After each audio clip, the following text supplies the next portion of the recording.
What if Rhaegar Targaryen had won Robert's rebellion? Let's find out in this alternate timeline. Welcome to Gen X Marks the Spot. Thank you so much for joining me. I do fantasy, horror, true crime, and a host of other things on this channel. I hope you'll join me each week. And with that being said, let's dive into this alternate timeline of A Song of Ice and Fire.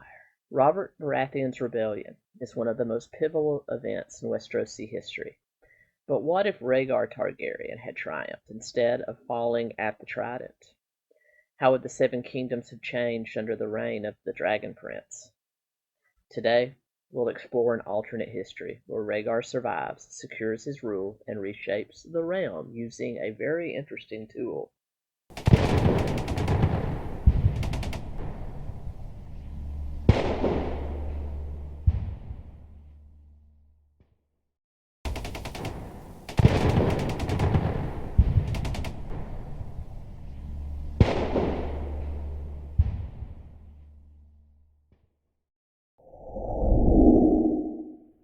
Rhaegar Targaryen does not fall to Robert's warhammer at the Trident.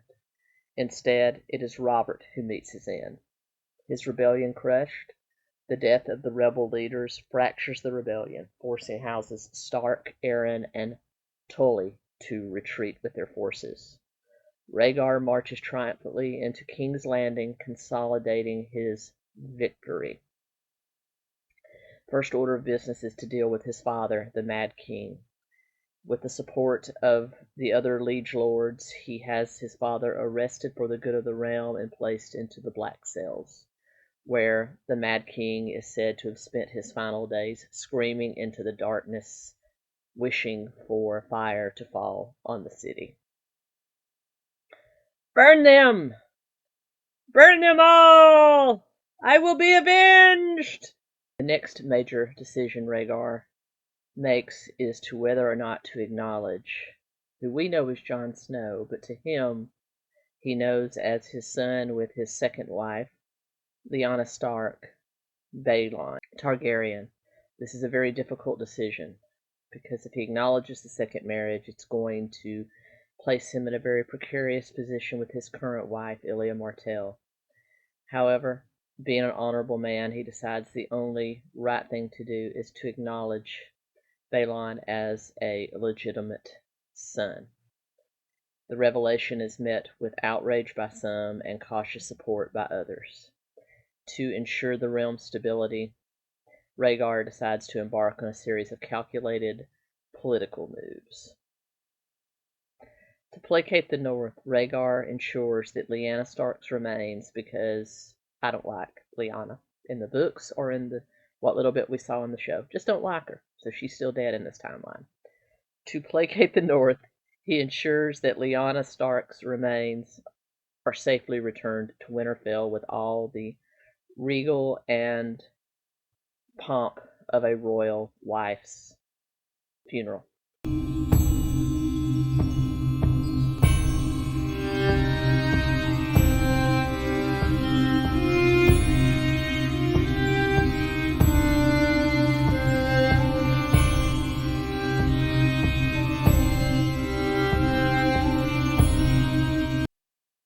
He then offers her brother, Ned Stark, a prestigious position as Warden of the North, formally apologizes for the treatment and deaths of his older brother and father, and agrees to marry his son, Baelon, to Ned's future daughter, Stanza, uniting the Stark and Targaryen bloodlines and fulfilling the Song of Ice and Fire.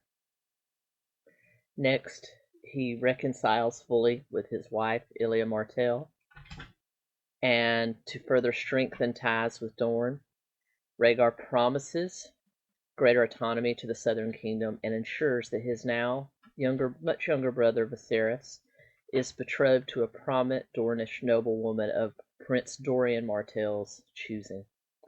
The act cements Dorne's loyalty and mutes some of Oberyn's vitriol over the scandal with his sister. But that remains to be seen.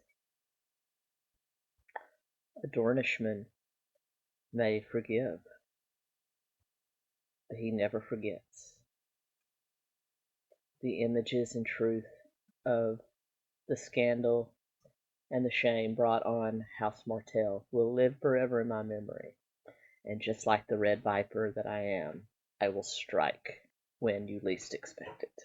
Marriage pacts become Rhaegar's primary tool for maintaining peace and uniting the royal houses of Westeros.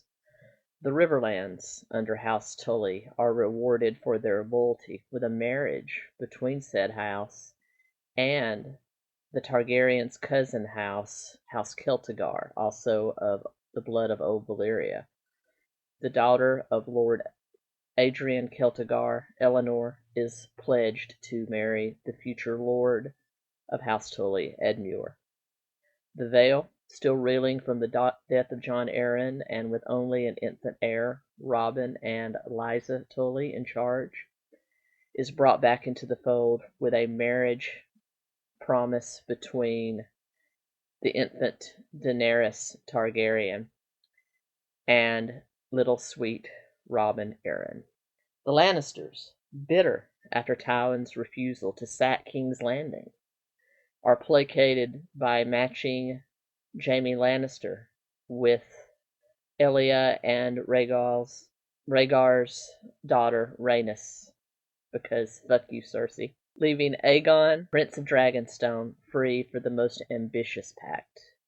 Rhaegar, through Lord Varys and his little birds in Essos, managed to locate what is believed to be the last known female from the Blackfyre line, even though the male line is believed to be extinct.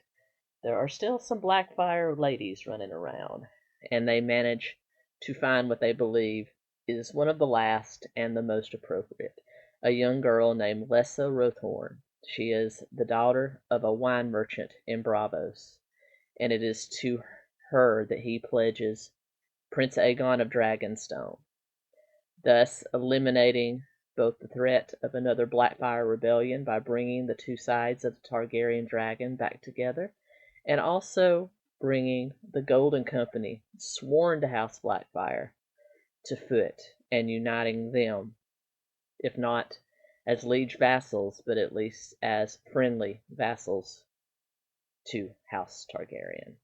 Rhaegar's reign is marked by careful diplomacy and a focus on the unity of the realm. However, tensions, not only with Oberyn Martell, but with House Baratheon, decimated but not forgotten, still simmer just under the surface.